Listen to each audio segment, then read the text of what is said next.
എല്ലാ വിദ്യാർത്ഥികൾക്കും പുതിയൊരു വീഡിയോയിലേക്ക് സ്വാഗതം. ഈ വർഷത്തെ +1 +2 പരീക്ഷകൾ നടന്നുകൊണ്ടിരിക്കുകയാണ്.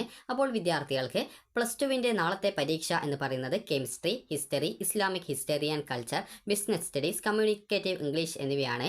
അപ്പോൾ നാളെ എന്ന് പറയുമ്പോൾ മാർച്ച് 10-ാം തീയതി തിങ്കളാഴ്ചയാണ്. അപ്പോൾ കെമിസ്ട്രി ആണ്, അതുപോലെ തന്നെ ഹിസ്റ്ററി ഉണ്ട്, അതുപോലെ ഇസ്ലാമിക് ഹിസ്റ്ററി ആൻഡ് കൾച്ചർ ഉണ്ട്, അതുപോലെ ബിസിനസ് സ്റ്റഡീസ് ഉണ്ട്, അതുപോലെ കമ്മ്യൂണിക്കേറ്റീവ് ഇംഗ്ലീഷ് എന്നിവയാണ് നാളത്തെ പരീക്ഷ. അപ്പോൾ വിദ്യാർത്ഥികൾ പ്രധാനമായിട്ടും ചോദിക്കുന്ന കാര്യമാണ് +1ലെയും +2വിൻ്റെയും ടോട്ടലായിട്ട് നിങ്ങൾക്ക് ജയിക്കാനായിട്ട് എത്ര മാർക്ക് വേണം, അതുപോലെ തന്നെ പ്രാക്ടിക്കൽ എക്സാമിൻ്റെ മാർക്ക് ജയിക്കാനായിട്ട് പരിഗണിക്കുന്നുണ്ടോ, CE മാർക്ക് ജയിക്കാനായിട്ട് പരിഗണിക്കുന്നുണ്ടോ, അതുപോലെ ഗ്രേസ് മാർക്ക് ജയിക്കാനായിട്ട് പരിഗണിക്കുമോ എന്നിങ്ങനെ വിദ്യാർത്ഥികൾ വിവിധ സംശയങ്ങൾ ചോദിക്കുന്നുണ്ട്. അപ്പോൾ വിദ്യാർത്ഥികൾക്ക് ഈ ഒരു വീഡിയോ വഴി നിങ്ങൾക്ക് ജയിക്കാനായിട്ട് എത്ര മാർക്ക് നേടണം, അതായത് ഒരു സബ്ജക്റ്റിൽ അല്ലെങ്കിൽ 2 സബ്ജക്റ്റുകളിൽ, അതായത് ടോട്ടലായിട്ട് ജയിക്കാനായിട്ട് എത്ര മാർക്ക് നേടണം എന്നിങ്ങനെയുള്ള ഡീറ്റെയിൽസുകൾ വിദ്യാർത്ഥികൾക്ക് ഈ ഒരു വീഡിയോ വഴി കൃത്യമായിട്ട് നിങ്ങൾക്ക് മനസ്സിലാക്കാം. അപ്പോൾ വിദ്യാർത്ഥികൾ +2വിൻ്റെ പരീക്ഷ നാളെയുണ്ട്. അപ്പോൾ നാളെ നന്നായിട്ട് പഠിക്കുക. കെമിസ്ട്രി ആണ് നാളത്തെ പരീക്ഷ സയൻസുകാർക്കുള്ളത്. അപ്പോൾ അതുകൊണ്ട് തന്നെ വിദ്യാർത്ഥികൾ ശ്രദ്ധിക്കണം. നിങ്ങൾ കീം, നീറ്റ് എന്നിങ്ങനെയുള്ള വിവിധ പരീക്ഷ എഴുതുന്നുണ്ടെങ്കിൽ കെമിസ്ട്രിക്ക് കൂടുതൽ മാർക്ക് വാങ്ങിക്കാനായിട്ട് ശ്രദ്ധിക്കുക. ഇനി നമുക്ക് ജയിക്കാനായിട്ട് എത്ര മാർക്കാണ് നിങ്ങൾക്ക് 2 ഇയറിലും കൂടിയിട്ട് വേണ്ടത് എന്നുള്ള കാര്യം നമുക്ക് നോക്കാം. അപ്പോൾ വിദ്യാർത്ഥികൾ പ്രധാനമായിട്ടും ശ്രദ്ധിക്കേണ്ട കാര്യം എന്ന് പറയുന്നത്, നിങ്ങൾക്ക് ജയിക്കാനായിട്ട് നിങ്ങളുടെ മാർക്കിനത്തിൽ പരിഗണിക്കുന്ന മാർക്കുകൾ എന്ന് പറയുന്നത് TE മാർക്ക്, അതായത് ടെർമിനൽ ഇവാലുവേഷൻ്റെ മാർക്ക്, എഴുത്തു പരീക്ഷയുടെ മാർക്കാണ് TE എന്നതുകൊണ്ട് ഉദ്ദേശിക്കുന്നത്. ഇനി അടുത്തതായിട്ട് ജയിക്കാനായിട്ട് ഉപയോഗിക്കുന്നത് ഗ്രേസ് മാർക്കാണ്. നിങ്ങൾക്ക് ഗ്രേസ് മാർക്കിന് അർഹതയുണ്ട് എങ്കിൽ നിങ്ങൾക്ക് നിങ്ങളുടെ ആ ഒരു സബ്ജക്റ്റ് ജയിക്കാനായിട്ട് ഗ്രേസ് മാർക്ക് കൂടി ഉപയോഗപ്പെടുത്താം. അതുപോലെ തന്നെ ഗ്രേസ് മാർക്ക് ഇല്ലാതൊരു വിദ്യാർത്ഥി ആണെങ്കിൽ അവർക്ക് എഴുത്തു പരീക്ഷയിൽ ലഭിക്കുന്ന മാർക്ക് മാത്രമേ ജയിക്കാനായിട്ട് ഉപയോഗിക്കുന്നുള്ളൂ. CE മാർക്കോ അല്ലെങ്കിൽ പ്രാക്ടിക്കലിൻ്റെ മാർക്കോ ജയിക്കാനായിട്ട് ഉപയോഗിക്കുന്നില്ല എന്നുള്ളത് വിദ്യാർത്ഥികൾ പ്രത്യേകം ശ്രദ്ധിക്കുക. എഴുത്തു പരീക്ഷയുടെ മാർക്ക് മാത്രമേ ജയിക്കാനായിട്ട് ഉപയോഗിക്കുന്നുള്ളൂ. ഇനി ഒരു വിദ്യാർത്ഥിക്ക് ജയിക്കാനായിട്ട് എത്ര മാർക്ക് നേടണം എന്നുള്ള കാര്യം നമുക്ക് നോക്കാം. ജയിക്കാനായിട്ട് വിദ്യാർത്ഥികൾക്ക് 80 മാർക്കിൻ്റെ സബ്ജക്റ്റുകൾ ഉണ്ടാവും. അപ്പോൾ 80 മാർക്കിൻ്റെ സബ്ജക്റ്റ് ഒരു ഉദാഹരണം പറയുകയാണെങ്കിൽ നമുക്കിപ്പോൾ ഇംഗ്ലീഷ് എടുക്കാം. ഇംഗ്ലീഷ് 80 മാർക്കിലാണ് പരീക്ഷ നടക്കുന്നത്. അപ്പോൾ 80 മാർക്കിൽ നിങ്ങൾക്ക് +1ൽ 24 മാർക്ക്, അതുപോലെ തന്നെ +2ൽ 24 മാർക്ക് വാങ്ങിച്ച് ജയിക്കാം. ഇനി അതല്ലെങ്കിൽ നിങ്ങൾക്ക് +1ലെയും +2ലെയും ടോട്ടൽ എഴുത്തു പരീക്ഷയുടെ മാർക്ക് നോക്കുന്ന സമയത്ത് 48 മാർക്ക് വാങ്ങിച്ച കഴിഞ്ഞാൽ നിങ്ങൾക്ക് ജയിക്കാനായിട്ട് സാധിക്കുന്നതാണ്. ഇനി 60 മാർക്കിൻ്റെ സബ്ജക്റ്റ് നോക്കാം. 60 മാർക്കിൻ്റെ സബ്ജക്റ്റ് എന്ന് പറയുമ്പോൾ നമുക്ക് കെമിസ്ട്രി എടുക്കാം. കെമിസ്ട്രിയുടെ സബ്ജക്റ്റിൽ നിങ്ങൾക്ക് ഫസ്റ്റ് ഇയറിൽ 18 മാർക്ക്, അതുപോലെ സെക്കൻഡ് ഇയറിലും 18 മാർക്ക് നേടിയിട്ട് ജയിക്കാം. അതായത് ഓരോ ഇയറിലും സെപ്പറേറ്റ് 18 വെച്ച് നേടാം. ഇനി അതല്ല വിദ്യാർത്ഥികൾക്ക് 36 മാർക്ക് 2 വർഷത്തെ മാർക്ക് കൂട്ടുന്ന സമയത്ത് 36 മാർക്ക് എഴുത്തു പരീക്ഷയിൽ കിട്ടിയിട്ടുണ്ടെങ്കിലും നിങ്ങൾക്ക് ജയിക്കാൻ സാധിക്കും. അപ്പോൾ ഇങ്ങനെ 36 മാർക്ക് നേടിയാലും ജയിക്കാൻ സാധിക്കുമെന്ന് പറയാനുള്ള കാരണം എന്ന് പറയുന്നത്, എല്ലാ വിദ്യാർത്ഥികൾക്കും ഓരോ വർഷവും 18 മാർക്ക് വെച്ച് നേടാൻ സാധിക്കണം എന്നില്ല. ചില വിദ്യാർത്ഥികൾക്ക് ചിലപ്പോൾ ഫസ്റ്റ് ഇയറിൽ 10 മാർക്കായിരിക്കും കിട്ടിയിട്ടുണ്ടാവുക. അങ്ങനെയുള്ള വിദ്യാർത്ഥികൾക്ക് സെക്കൻഡ് ഇയറിൽ, അതായത് ആ ഒരു വിദ്യാർത്ഥിക്ക് 26 മാർക്ക് കിട്ടിക്കഴിഞ്ഞാൽ ടോട്ടൽ കൂട്ടുമ്പോൾ 36 കിട്ടും. അപ്പോൾ അങ്ങനെ ആ രീതിയിൽ ജയിക്കാനും സാധിക്കുന്നതാണ്. അതായത് ഒരു വർഷം തന്നെ 18 നേടണം എന്നില്ല. നിങ്ങൾ 2 വർഷത്തെ മാർക്ക് എഴുത്തു പരീക്ഷയുടെ മാർക്ക് കൂട്ടി 36 കിട്ടുകയാണെങ്കിൽ നിങ്ങൾക്ക് ജയിക്കാനായിട്ട് സാധിക്കുന്നതാണ്. 80 മാർക്കിൻ്റേതാണെങ്കിൽ 2 വർഷത്തെ TE മാർക്ക് കൂട്ടിക്കഴിഞ്ഞാൽ നിങ്ങൾക്ക് 48 മാർക്ക് കിട്ടിക്കഴിഞ്ഞാൽ നിങ്ങൾക്ക് ജയിക്കാനായിട്ട് സാധിക്കുന്നതാണ്. ഇനി വിദ്യാർത്ഥികൾക്ക് പ്രധാനമായിട്ടുമുള്ള സംശയമായിരിക്കും, നിങ്ങൾക്ക് +1ന് ഇത്ര മാർക്കുണ്ട്, അങ്ങനെയെങ്കിൽ +2ന് എത്ര മാർക്ക് കിട്ടിയാലാണ് ജയിക്കാനായിട്ട് സാധിക്കുക എന്നുള്ളത് വിദ്യാർത്ഥികൾ ചോദിക്കുന്ന പ്രധാനപ്പെട്ട സംശയമാണ്. ഇപ്പോൾ നിങ്ങളോട് പറയാം, അതായത് 80ൽ ജയിക്കാനായിട്ട് നിങ്ങൾക്കറിയാം 2 വർഷം കൂടി 48 മാർക്ക് വേണം. അതുപോലെ തന്നെ 60 മാർക്കിൻ്റെ സബ്ജക്റ്റ് ആണെങ്കിൽ അതിൽ ജയിക്കാനായിട്ട് നിങ്ങൾക്ക് 36 മാർക്ക് വേണം എന്നുള്ള കാര്യം നിങ്ങൾക്ക് കൃത്യമായിട്ട് മനസ്സിലായിട്ടുണ്ടാകുമെന്ന് കരുതുന്നു. അപ്പോൾ അങ്ങനെയെങ്കിൽ നിങ്ങൾക്ക് +1ന് നമുക്ക് ഇംഗ്ലീഷ് സബ്ജക്റ്റ് എടുക്കാം. അപ്പോൾ നിങ്ങൾക്ക് +1ന് ഒരു 20 മാർക്ക് കിട്ടി ഇംഗ്ലീഷിന് എന്ന് കരുതുക. 80ൽ 24 മാർക്ക് നിങ്ങൾക്ക് കിട്ടിയിട്ടുണ്ടെങ്കിലാണ് ജയിക്കുക എന്നുള്ളത് നിങ്ങൾക്ക് അറിയാം. അതല്ലെങ്കിൽ ഓവറോളായിട്ട് 48 മാർക്ക് കിട്ടിയിട്ടുണ്ടെങ്കിലാണ് ജയിക്കുക എന്നുള്ള കാര്യം നിങ്ങൾക്ക് അറിയാവുന്നതാണ്. അപ്പോൾ നിങ്ങൾ ശ്രദ്ധിക്കേണ്ട കാര്യം, നിങ്ങൾക്ക് +2ന് അപ്പോൾ എത്ര മാർക്ക് നിങ്ങൾ നേടണം എന്നുള്ളൊരു ഡൗട്ട് ഉണ്ടാവും. അപ്പോൾ അങ്ങനെ നോക്കുന്ന സമയത്ത് നിങ്ങൾക്ക് ആകെ ജയിക്കാൻ വേണ്ട 48 മാർക്കിൽ നിന്നും ഈ ഒരു +1ന് കിട്ടിയ, അതായത് +1ന് കിട്ടിയ ഈ ഒരു മാർക്കിനെ കുറയ്ക്കുക. അപ്പോൾ 48ൽ നിന്നും 20 മാർക്ക് കുറച്ച് കഴിഞ്ഞാൽ 28 മാർക്ക് കിട്ടും. അപ്പോൾ 28 മാർക്ക് നിങ്ങൾ +2 പരീക്ഷയിൽ വാങ്ങിക്കുകയാണെങ്കിൽ നിങ്ങൾ ആ ഒരു സബ്ജക്റ്റ് ജയിക്കും. ഇനി നമുക്ക് 20, അതായത് ഈ ഒരു 60 മാർക്കിൻ്റെ സബ്ജക്റ്റ് നോക്കാം. അതായത് 60 മാർക്കിൻ്റെ സബ്ജക്റ്റ് നോക്കുന്ന സമയത്ത്, അതായത് കെമിസ്ട്രി എടുക്കാം. നാളത്തെ കെമിസ്ട്രിയാണ് 60 മാർക്കിൻ്റെ സബ്ജക്റ്റിലാണ് ജയിക്കാനായിട്ട് ടോട്ടൽ 2 വർഷം കൂടി 36 മാർക്കാണ് വേണ്ടത്. ആദ്യ വർഷം 18, രണ്ടാം വർഷത്തെ 18 മാർക്ക് എന്നിങ്ങനെയൊക്കെ വാങ്ങിക്കാം. ഇനി അതല്ലെങ്കിൽ 2 വർഷത്തെ TE മാർക്ക് കൂട്ടുന്ന സമയത്ത് 36 മാർക്ക് കിട്ടിയാലും മതി. അപ്പോൾ ഇനി നമുക്ക് ജസ്റ്റ് ഒരു ഉദാഹരണം നോക്കാം. കെമിസ്ട്രി എടുക്കാം. കെമിസ്ട്രിയിൽ നിങ്ങൾക്ക് +1 കിട്ടിയ മാർക്ക് എന്ന് പറയുന്നത് 19 മാർക്കാണ് +1 കിട്ടിയത് എന്ന് കരുതുക. അപ്പോൾ അങ്ങനെയെങ്കിൽ +2 നാളത്തെ പരീക്ഷയിൽ നിങ്ങൾ എത്ര മാർക്ക് നേടണം എന്നുള്ള കാര്യം നമുക്ക് നോക്കാം. അപ്പോൾ വിദ്യാർത്ഥികൾക്ക് ഈ ഒരു 36ൽ നിന്നും ഈ ഒരു 19 മാർക്ക് കുറയ്ക്കുക. 19 മാർക്ക് കുറച്ച് കഴിഞ്ഞാൽ നിങ്ങൾക്ക് 17 മാർക്ക് കിട്ടുന്നതാണ്. അപ്പോൾ ഈ ഒരു 17 മാർക്ക് നിങ്ങൾക്ക് +2 കിട്ടിക്കഴിഞ്ഞാൽ നിങ്ങൾ ആ ഒരു സബ്ജക്റ്റ് ജയിക്കുന്നതാണ്.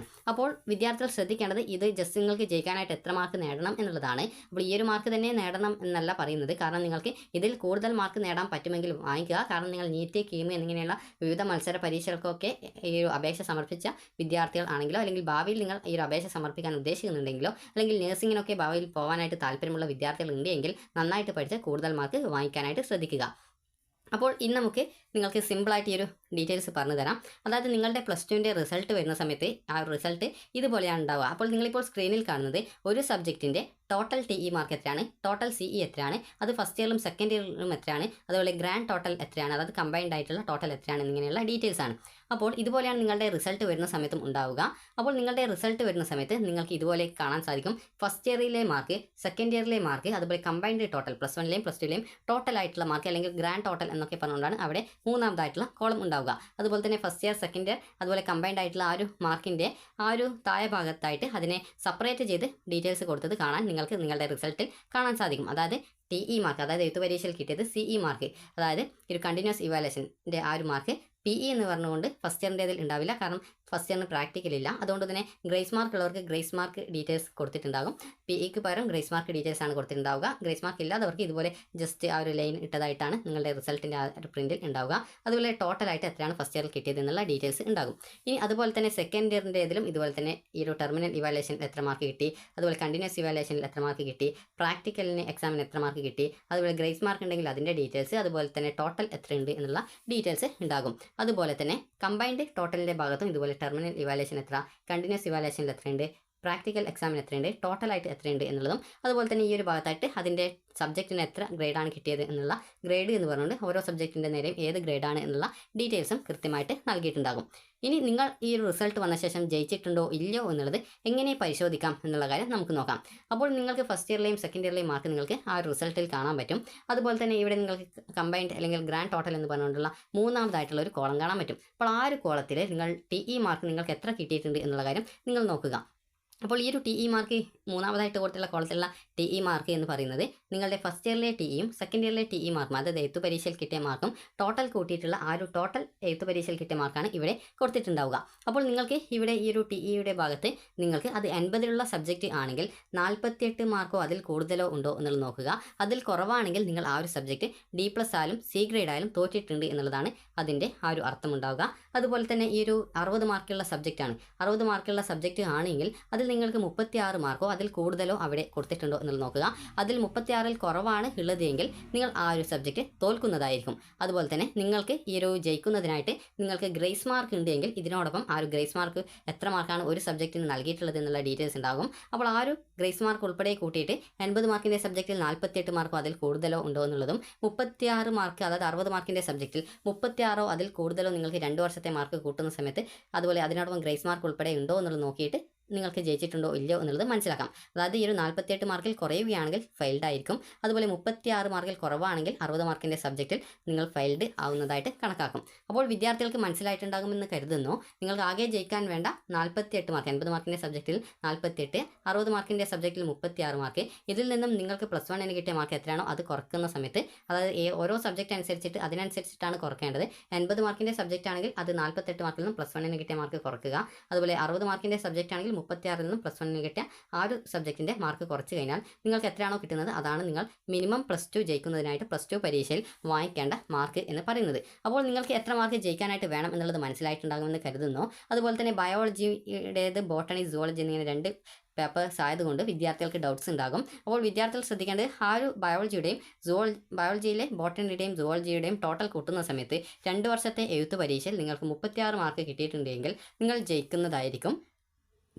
അതുകൊണ്ട് തന്നെ നിങ്ങൾക്ക് ഈ ഒരു രീതിയിൽ ഗ്രാൻഡ് ടോട്ടൽ നോക്കുന്ന സമയത്ത് TE സ്കോർ നിങ്ങൾക്ക് 36 മാർക്ക് കിട്ടിയിട്ടുണ്ടോ എന്നുള്ളത് നിങ്ങളുടെ റിസൾട്ടിൻ്റേത് നോക്കിക്കഴിഞ്ഞാൽ നിങ്ങൾക്ക് കൃത്യമായിട്ട് മനസ്സിലാക്കാൻ സാധിക്കുന്നതാണ്. അപ്പോൾ പല വിദ്യാർത്ഥികളുടെ റിസൾട്ടിലും D+ ഗ്രേഡെങ്കിലും നൽകിയിട്ടുണ്ടാകും. അപ്പോൾ ചില വിദ്യാർത്ഥികളുടെ D+ കിട്ടിക്കഴിഞ്ഞാലും ഫെയിൽഡ് ആയതായിട്ട് കണക്കാക്കും. അപ്പോൾ അതിന് കാരണം എന്ന് പറയുന്നത് നിങ്ങൾക്ക് മിനിമം TE മാർക്ക് അതായത് 36 അല്ലെങ്കിൽ 48 മാർക്കോ കിട്ടാത്തത് കാരണമാണ് നിങ്ങൾ ആ ഒരു സബ്ജക്റ്റ് ഫെയിൽഡ് ആവുന്നത്. ഫെയിൽഡ് ആയി കഴിഞ്ഞാൽ വിദ്യാർത്ഥികൾക്ക് റിസൾട്ട് വന്ന ശേഷം ഉടനെ തന്നെ സേ പരീക്ഷയ്ക്കുള്ള അപേക്ഷ സമർപ്പിക്കാൻ സാധിക്കുന്നതാണ്. അപ്പോൾ വിദ്യാർത്ഥികൾക്ക് ജസ്റ്റ് ജയിക്കാൻ വേണ്ടിയുള്ള മാർക്ക് ഡീറ്റെയിൽസ് ആണ് ഇതിൽ പറഞ്ഞിട്ടുള്ളത്. അപ്പോൾ വിദ്യാർത്ഥികൾ ശ്രദ്ധിക്കേണ്ട കാര്യം എന്ന് പറയുന്നത് ഇനിയുള്ള പരീക്ഷകൾക്ക് കൂടുതൽ മാർക്ക് വാങ്ങിക്കാനായിട്ട് പ്രത്യേകം ശ്രദ്ധിക്കുക.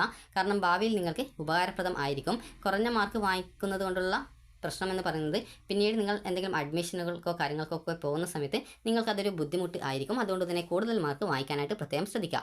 അപ്പോൾ നിങ്ങൾക്ക് ഈ ഒരു വീഡിയോ ഉപകാരപ്രദമായിട്ടുണ്ടെങ്കിൽ ലൈക്ക് ചെയ്യുക, ഷെയർ ചെയ്യുക. Thank you for watching.